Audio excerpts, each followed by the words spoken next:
दोस्तों नमस्कार। मुंबई के पास है क्या? एक अदद बॉलीवुड? जी नहीं। एक अदद बंदरगाहों की फेरिस्त? जी नहीं। 500 से ज्यादा कॉरपोरेट्स के हेडक्वार्टर? जी नहीं। सबसे ज्यादा टैक्स वसूली जहां से होती है वह भी तो मुंबई शहर है। और मुंबई शहर की पुलिस सबसे सक्षम पुलिस है, उसका सबसे बड़ा बजट है, उसके पास जितनी बड़ी तादाद में पुलिस कर्मियों की मौजूदगी है वह भी आधुनिकतम तकनीक के सहारे शायद इस देश की किसी पुलिस के पास इतनी बड़ी ताकत नहीं है जो मुंबई पुलिस के पास है। बावजूद इसके सुशांत सिंह राजपूत की हत्या हुई, क्या कोई पकड़ में आया? बाबा सिद्दीकी का मर्डर हुआ, क्या कोई पकड़ में आया? सलमान खान के घर पर गोलियां चली, उसके बाद तस्वीर तो यही उभर कर आई कि उनकी खिड़कियों को बुलेट प्रूफ किया जा रहा है। जानकारी तो यह भी निकल कर आई शाहरुख खान के घर की रेकी की गई। और इन सब के बीच बीते 36 घंटों से मुंबई लगातार ये देख रही है और देश भी सिर्फ टेलीविजन स्क्रीन पर रेंगते हुए सैफ अली खान की तस्वीर, उनके बांद्रा वेस्ट स्थित बंगले की तस्वीर, मुंबई पुलिस की पहलकदमी, पॉलिटिशियंस के वक्तव्य और इन सब के बीच उलझी हुई कहानियां। यानी इस देश के सबसे रईस, सबसे चकाचौंध और सबसे ज्यादा सपने बेचने वाले शहर में कोई भी कोई कहानी बनाकर चलता चले जाए और किसी पर कोई आंच ना आए तो क्या इसका दोष बॉलीवुड के उन कलाकारों पर है जिनकी जिंदगी अपनी तो चकाचौंध में डूबी रहती है, लेकिन जब उन्हें घाव लगता है तो उस घाव पर मरहम लगाने के लिए भी कोई सामने आता नहीं। जो मरहम लगाता है वो अपने अपने तरीके से अपनी अपनी परिस्थितियों के आसरे अपना ही बचाव करता है। कितने सवाल हैं जो सैफ पर हमले हुए। सुरक्षा के सवाल हैं, घर के भीतर हमला हुआ तो मुंबई पुलिस वहां पर सीसीटीवी तो नहीं लगा सकती है। लेकिन सैफ अली खान ऑटो से गए, वो कौन सा ऑटो था, उसका नंबर पुलिस के पास क्यों नहीं है? सैफ अली खान अपने बड़े बेटे इब्राहिम के साथ पहुंचे, ये 24 घंटे पहले का किस्सा है। आज का नया किस्सा यह है कि वो अपने छोटे बेटे तैमूर के साथ खून से लथपथ अस्पताल पहुंचे थे, ऑटो से पहुंचे थे, अपने पैर पर चल रहे थे, स्ट्रेचर भी उन्होंने नहीं लिया था। और मुंबई देश की सबसे सुरक्षित नगरी में से एक है जिसका जिक्र राज्य के मुख्यमंत्री खुले तौर पर कर रहे हैं। विपक्ष निशाना साध रहा है। ये क्या मजाक बना रखा है कि जिस तरीके से मुंबई जैसी जगह पर बड़ी बड़ी सेलिब्रिटीज की हत्या हो जाती है, हमले हो जाते हैं और कोई देखने वाला नहीं और डबल इंजन की सरकार है। सवाल यह भी नहीं है। सवाल तो यह है क्या वाकई मुंबई शहर जहां पर कोई कुछ भी पहने, कैसा भी जीवन जी ले, कितना भी रईस क्यों ना हो, उस रईसी के अक्स तले कोई देखता नहीं है और सोचता भी नहीं है, फफ्तियां भी कसता नहीं है। तभी तो यह मुंबई शहर है और यहां पर मुंबई पुलिस की मौजूदगी, हमें लगता है आज बात मुंबई पुलिस से ही शुरू करनी चाहिए। और मुंबई पुलिस से बात इसलिए भी शुरू होनी चाहिए क्योंकि 1 दर्जन सवाल तो खुद हमारे पास है। हमारी टीम ने जो वहां पर अलग अलग रिपोर्टर्स से बातचीत की, लोगों से बातचीत की, उस इमारत में रहने वाले लोगों से बातचीत की, उसने इतने बड़े बड़े सवाल पैदा कर दिए कि अब वाकई मुंबई और मुंबई के भीतर रहने वाले लोगों की जिंदगी और मुंबई के नाम पर सियासत करने वाले नेताओं की भीड़ और सत्ता महाराष्ट्र की संभाले हुए राजनीति और इन सब के बीच फबती कसती हुई विपक्ष की पॉलिटिकल पार्टीज और उनके नेता, क्या किसी का कोई मोल है? कानून व्यवस्था, सुरक्षा, ये सारे सवाल इसलिए बड़े हैं क्योंकि बांद्रा वेस्ट शायद मुंबई के सबसे हसीन ही नहीं बल्कि एक क्लासिक तौर पर उसकी मौजूदगी वहां रहने वाले लोगों की मौजूदगी है। और किसी भी घर में घुस जाइए, उस घर से चोरी के लिए कितना कुछ मिल सकता है यह बताने की जरूरत नहीं, क्योंकि वहां पर जो रईसों की तादाद है वो शायद मुंबई शहर के अलग अलग हिस्सों से हटकर बांद्रा वेस्ट में सबसे ज्यादा है। बांद्रा वेस्ट वही इलाका है जिसके दायरे में शाहरुख खान का घर भी आता है, सलमान खान का घर भी आता है, दीपिका पादुकोण का भी घर आता है, आमिर खान का भी घर आता है, और वहीं पर सैफ अली खान का भी घर है। लेकिन बात हमने कहा दिल्ली पुलिस नहीं, मुंबई पुलिस। दिल्ली पुलिस का जिक्र इसलिए क्योंकि देश में दूसरे नंबर पर जो पैसा, बजट, टेक्नोलॉजी और आधुनिकतम सोच है वो दिल्ली पुलिस के पास है। लेकिन दिल्ली पुलिस से आगे मुंबई पुलिस है। और मुंबई पुलिस से जाने से पहले एक क्षण के लिए बात आज मुख्यमंत्री की बात से ही शुरू करनी चाहिए, क्योंकि मुख्यमंत्री खुले तौर पर यह कहने से कतरा नहीं रहे हैं कि जो बयान आ रहे हैं वो शहर की छवि खराब करते हैं। यदि शहर में ऐसी कोई घटना होती है तो हमें इसे गंभीरता से लेना चाहिए और मुंबई की सुरक्षा सुनिश्चित करने के लिए कार्य करना चाहिए। सरकार मुंबई के सभी के लिए सुरक्षित बनाने के लिए प्रतिबद्ध है और मुंबई देश के अन्य सभी बड़े शहरों में सबसे सुरक्षित है और इसमें किसी को कोई संदेह होना नहीं चाहिए। ये राज्य के मुख्यमंत्री देवेंद्र फडणवीस तब कह रहे हैं जब मुंबई पुलिस के पास 1 दर्जन से ज्यादा कहानियां सैफ अली खान पर हुए हमले को लेकर है। मला असं वाटतं की देशातल्या मेगा सिटीमध्ये सर्वात सुरक्षित मुंबई आहे। हे खरं आहे की कधी कधी काही घटना घडतात, त्याला गंभीरतेने देखील घेतलं पाहिजे, पण केवळ त्या घटनांमुळे मुंबई असुरक्षित आहे असं म्हणणं हे याकरता योग्य होणार नाही की याने मुंबईची प्रतिमा देखील खराब होते, पण ते अधिक सुरक्षित राहिलं पाहिजे या दृष्टीने निश्चित सरकार प्रयत्न करेल। तो मुख्यमंत्री ने कह दिया और मुंबई शहर को उनकी बात मान लेनी चाहिए, क्योंकि मुंबई शहर जिस मुंबई पुलिस के निगरानी में रहता है उस मुंबई पुलिस की स्थिति वहां 50,678 पुलिस ऑफिसर हैं। उस मुंबई पुलिस में पुलिस कांस्टेबल की संख्या 1,18,000 है और इसके अलावे भी 100 करोड़ का बजट कॉन्ट्रैक्ट पर हर बरस पुलिस कर्मियों को रखा जाता है जिससे अपराध नहीं हो।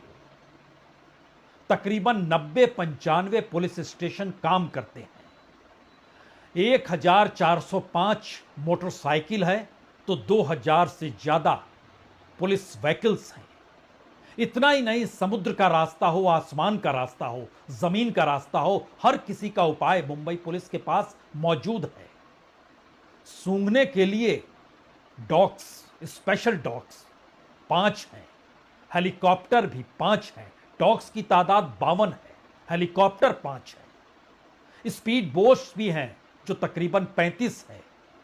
और इन सब के बीच अगर अलग अलग विंग को देखना शुरू कीजिएगा तो आप कह सकते हैं 36 घंटे तो बहुत ज्यादा दे दिए गए, क्योंकि मुंबई पुलिस में लोकल पुलिस है, स्पेशल यूनिट सर्विस है, क्राइम ब्रांच है, साइबर सेल है, कमांडो फोर्स है, डिटेक्शन यूनिट यानी जो मुंबई इनकाउंटर स्क्वाड होता है वह भी है, एंटी टेररिस्ट स्क्वाड भी है, सोशल सर्विस सेल भी है, नारकोटिक सेल भी है, वायरलेस सेल भी है, लोकल आर्म पुलिस भी है, एंटी एक्सट्राडिशन सेल भी है, मॉडस ऑपरेंटी ब्यूरो भी है, स्पेशल ब्रांच भी है, इंटेलिजेंस यूनिट भी है, प्रोटेक्शन एंड सिक्योरिटी यूनिट भी है, इकोनॉमिक ऑफेंस विंग भी है, फोर्स 1 भी है अमेरिकी तर्ज पर।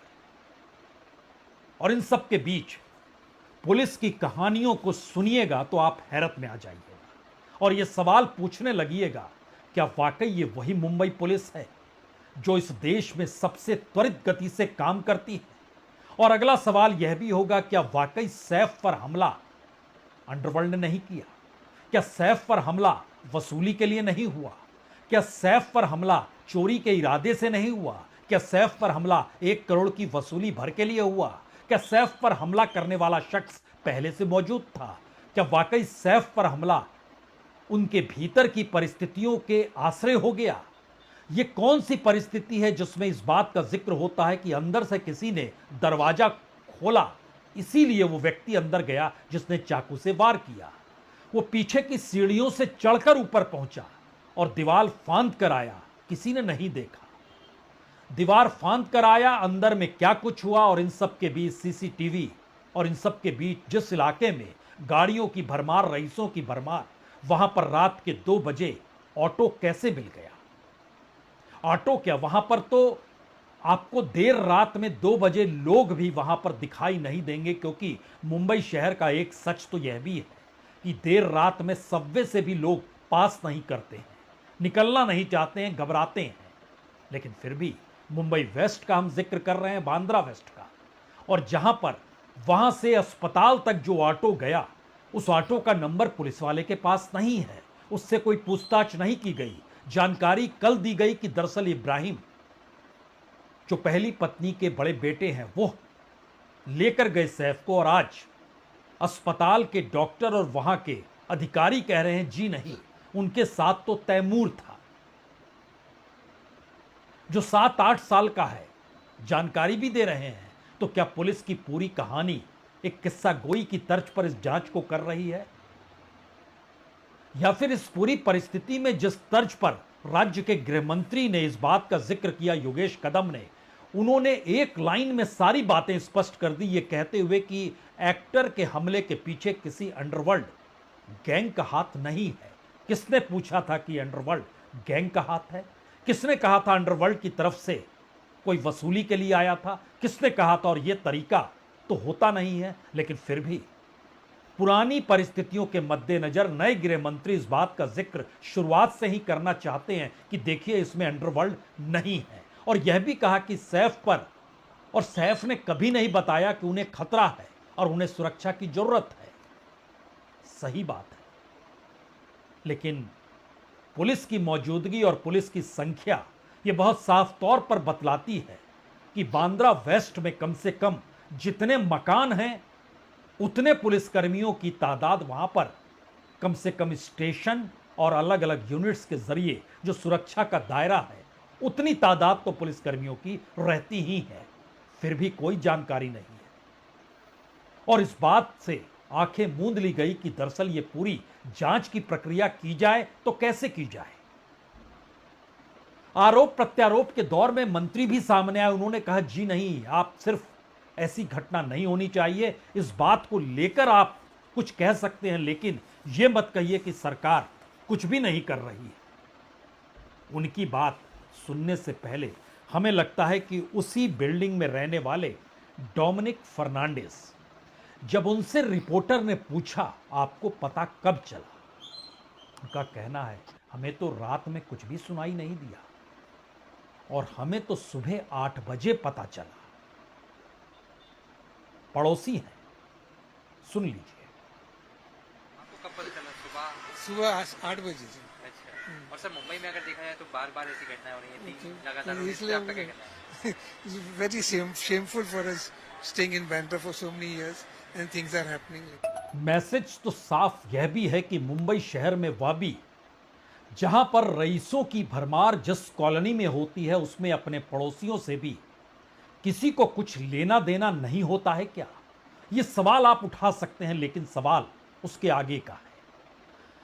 वेस्ट बांद्रा में सतगुरु शरण अपार्टमेंट, जहां पर फर्नांडिस साहब भी रहते हैं और जहां पर सैफ अली खान साहब भी रहते हैं, यह एक आश्चर्यजनक परिस्थितियां हैं जिसमें पुलिस जिस बात का जिक्र कर रही है, वह लीलावती अस्पताल के अधिकारी उसका जिक्र नहीं कर रहे हैं।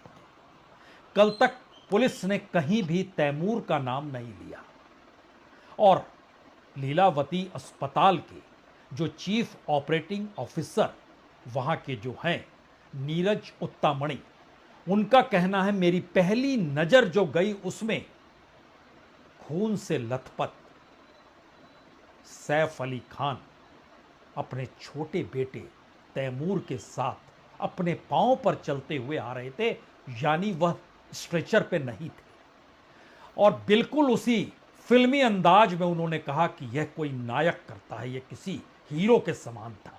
उनके भीतर की जो ताकत रही होगी वही इन परिस्थितियों में भी उनको अस्पताल में अपने पैरों पर चलते हुए वो अस्पताल पहुंचे। यहीं से बात शुरू होती है, क्या वाकई मुंबई पुलिस, वहां के पॉलिटिशियन, मुंबई के भीतर का पैसा, मुंबई के भीतर की चकाचौंध और उन परिस्थितियों में मुंबई के भीतर का जीवन भी और शायद ऐसे अपराध भी, इनकी टोह कोई ले पाएगा या नहीं ले पाएगा। लेकिन उससे पहले चीफ ऑपरेटिंग ऑफिसर लीलावती के जो कह रहे हैं उनकी बात जरूर सुननी चाहिए। सैफ अली साहब का जब हॉस्पिटल आए थे तो मैं वो डॉक्टर था जो उनको फर्स्ट आवर में मिला हूँ। पूरा उनका उसमें ब्लड था, but he walked in like a lion and only with his small child, that is 6-7 साल का उनका जो लड़का है, तैमूर है शायद उसका नाम, हाँ, उसके साथ वो वॉक इन किए हैं with so much of this. He is a real hero that way. फिल्मों में हीरोगिरी करना वो सब ठीक है, बट ये घर में आपके ऊपर कोई अटैक हो रहा है एंड आप as a hero you have actually acted and you have come out with such a thing. यानी एक एक पन्नों को आप खोलते चले जाइए और फिर जरा सोचना शुरू कीजिए कि क्या वाकई मुंबई, और वह भी वेस्ट बांद्रा, चकाचौंध और रईसी के स्थितियों के बीच अगर इस तरीके का कोई अपराध कोई कर रहा है तो क्या वो सामने आएगा, या मुंबई पुलिस की कोई मौजूदगी आपको कहीं पर उसकी जांच प्रक्रिया के भीतर कम से कम बॉलीवुड के लोगों से जुड़े हुए मसलों को लेकर नजर आएगी। क्योंकि इसी शहर में एक वक्त शाहरुख खान के बेटे को भी उठा लिया गया था और जो अपराध उन पर डाला गया और उसके बाद की जो परिस्थितियां हुई उसको बताना आज जरूरी बिल्कुल नहीं है। लेकिन यह तो बताना ही होगा कि दरअसल इस देश के भीतर में एजेंसियां कैसे काम करती हैं, राजनीतिक इशारा क्या होता है, राजनीति भी एजेंसियों के आश्रय अपनी परिस्थितियों को अनुकूल बनाए कैसे रखना चाहती है। तो ऐसे में सवाल तो यह भी है, क्या वाकई कोई आम शख्स हर कोई है, वो बॉलीवुड का व्यक्ति ही क्यों ना हो, वो सेलिब्रिटी ही क्यों ना हो, उसे मानना पड़ेगा कि दरअसल जब परिस्थितियां ढहती हैं तो सवाल अंडरवर्ल्ड का बिल्कुल नहीं होता है। सवाल तो यह होता है कि दरअसल ये परिस्थितियां हैं तो डर कैसे होगा और कानून कैसे काम कर रहा है, इस दिशा में क्या कोई पहल होगी। हर कोई जानता है, कल तक पुलिस कह रही थी 1 करोड़ मांगे गए, वह मेड के आश्रय कह रही थी। हर कोई जानता है इस दौर में घर में कोई 1 करोड़ रखेगा नहीं, डिजिटल इकोनॉमी का दौर है, कैश कोई घर में रखता नहीं है। और शायद इन परिस्थितियों के बीच 1 करोड़ तो वेस्ट बांद्रा के भीतर किसी भी घर में वह चोर घुस जाता, उसको किसी सेलिब्रिटी के घर में घुसने की क्या जरूरत थी। 50-50, 100-100, हजार करोड़ के लोग तो वहां पर रहते हैं, यह सच है।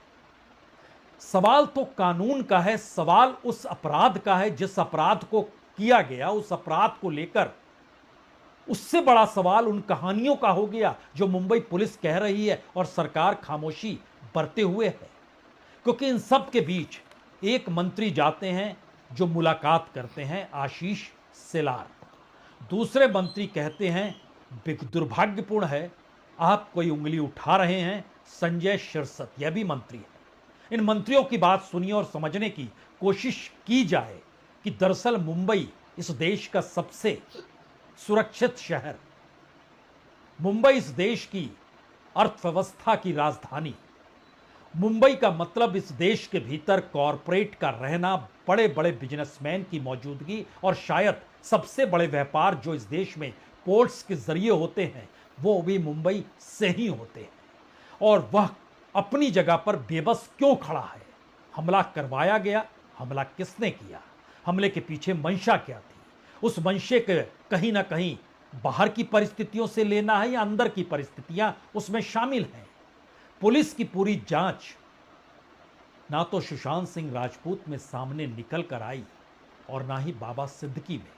हम यहां पर बाबा सिद्दीकी का जिक्र इसलिए कर रहे हैं, दोबारा कर रहे हैं, क्योंकि बाबा सिद्दीकी का पुराना मकान जो था वो वेस्ट बांद्रा में ही था। उनकी हत्या ईस्ट बांद्रा में हुई, लेकिन ये पूरे इलाके में बाबा सिद्दीकी की हत्या के बाद की परिस्थितियों में सुरक्षा दायरा कड़ा किया गया, निगरानी में सब कुछ लिया गया, कैमरे हर जगह सीसीटीवी की मौजूदगी रही। लेकिन जो हो गया अपराध, उसको लेकर अब भी इतने सवाल क्यों हैं? और मंत्री महोदय सब खुलकर अपनी मौजूदगी सिर्फ इस तर्ज पर बताना चाहते हैं कि देखिए हम भी हैं, हमारी बात सुन तो लीजिए, वो क्या कह रहे हैं। अपराध रोकने से लेकर शायद कोई तार आपको जुड़ता हुआ दिखाई देगा नहीं। स्वयं अभी सिने अभिनेता सैफ अली खान, इनको आईसीयू में फर्स्ट फ्लोर में देखकर आया हूं। वो आराम फरमा रहे हैं, आराम की जरूरत भी है।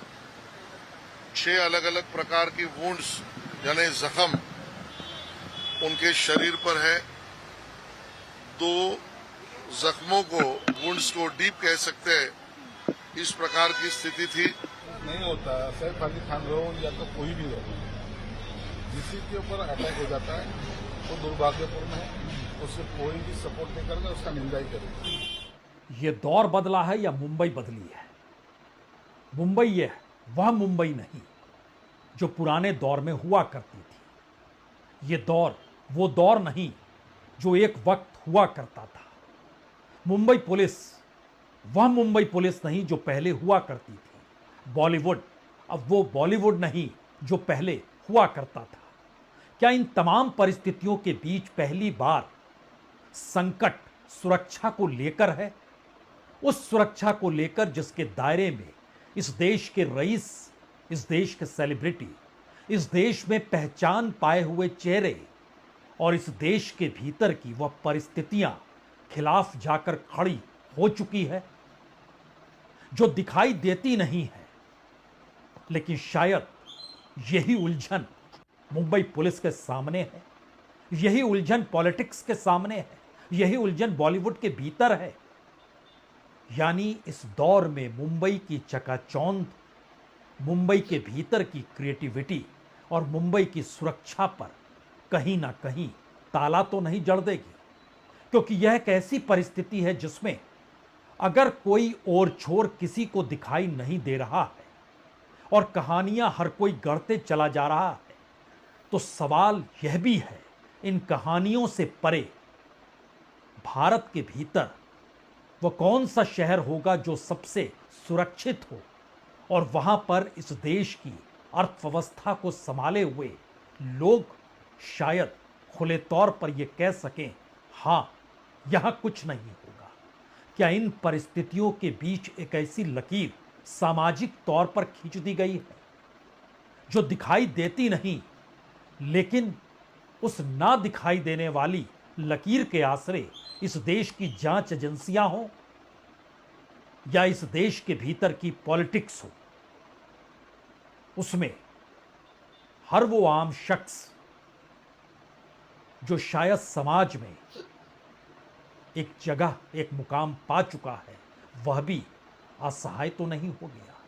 क्योंकि यह स्थिति सामान्य नहीं है कि सैफ अली खान रात के 2 बजे घायल होते हैं, ऑटो से अपने छोटे बेटे के साथ अस्पताल पहुंचते हैं, और इस पूरे सफर में क्या कुछ हो रहा था पुलिस बेफिक्र है या उसे जानकारी नहीं है। 36 घंटे के बाद अभी तक ऐसा कोई भी सबूत पुलिस के पास नहीं है और ऐसा कोई बयान पुलिस ने दिया नहीं है। कहानियां जरूर है। बहुत बहुत शुक्रिया, बहुत बहुत शुक्रिया।